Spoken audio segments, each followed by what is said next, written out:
Muito do passado da humanidade continua encoberto pelo tempo e intriga os cientistas até hoje. Entre muitos fatos que despertam a curiosidade de adultos e crianças está a Era do Gelo. Chamamos de Era do Gelo ou Era Glacial a Idade do Gelo, o período geológico em que a temperatura da Terra cai e permanece assim por um longo tempo, causando a formação de extensos mantos de gelo sobre a superfície do planeta. No entanto, esse termo é utilizado geralmente para fazer referência à Era do Gelo mais recente, que atingiu seu pico cerca de 60 milhões de anos atrás. Os seres humanos ainda não existiam e o planeta era dominado por muitos animais que não existem hoje em dia. A temperatura do planeta baixou e as camadas de gelo formadas durante o inverno não foram derretidas e começaram a se expandir.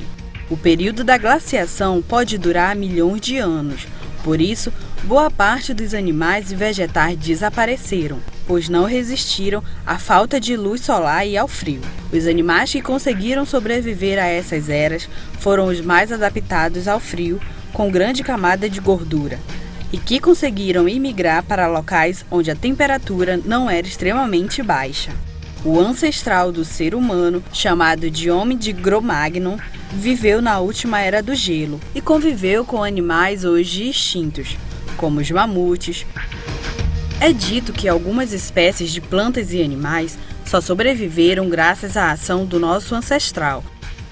Cro-Magnon é o nome que se dá aos restos mais antigos conhecidos na Europa de Homo sapiens. Entretanto, há restos mais antigos de Homo sapiens na África. No Paleolítico Superior, os homens de Neandertal desapareceram por volta de 30 mil anos antes de Cristo. A teoria mais aceita na antropologia anterior era que ocorreu um encontro entre Neandertais e os homens de Cro-Magnon há cerca de 40 mil anos.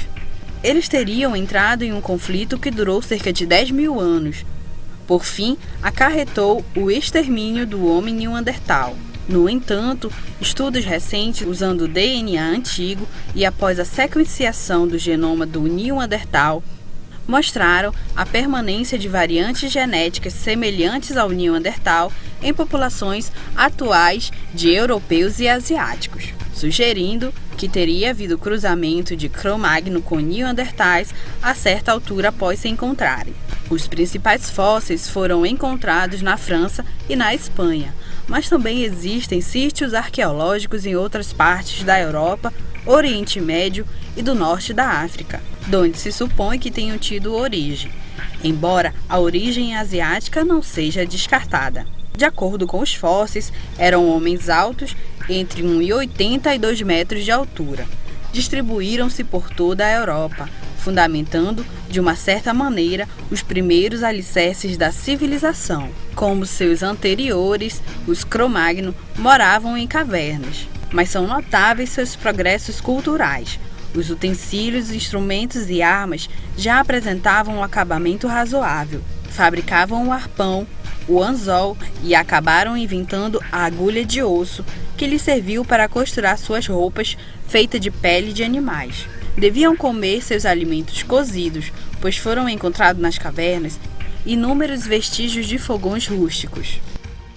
A vida social do Cro-Magnon apresentava sintomas bastante significativos de organização. A sua fixação e permanência nas cavernas, embora não fossem definitivas, pois suas atividades ainda eram a caça e a pesca, era prolongada de tal modo a lhes dar condições de esquematizar os princípios básicos de uma comunidade. A divisão do trabalho, por exemplo, existia entre eles sob a forma de um cooperativo primário. A caça era um objetivo comum e a sua partilha entre os membros do grupo era obrigatória. Esse cooperativismo era, em grande parte, motivado pelas próprias circunstâncias geoeconômicas em que viviam. Os animais eram, em sua maior parte, de grande tamanho e difíceis de serem caçados por um homem sozinho. Caçavam juntos, enfrentando o mesmo perigo, mas em cerimônias festivas faziam também a partilha coletiva.